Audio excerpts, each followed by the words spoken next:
എപ്പോഴെങ്കിലും ചിന്തിച്ചിട്ടുണ്ടോ അഹിംസ എന്ന വാക്കിനെക്കുറിച്ച്?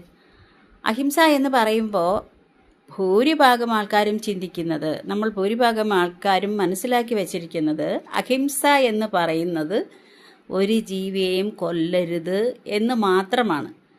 പക്ഷേ ഈ അഹിംസയ്ക്ക് പല പല അർത്ഥതലങ്ങളുണ്ട്.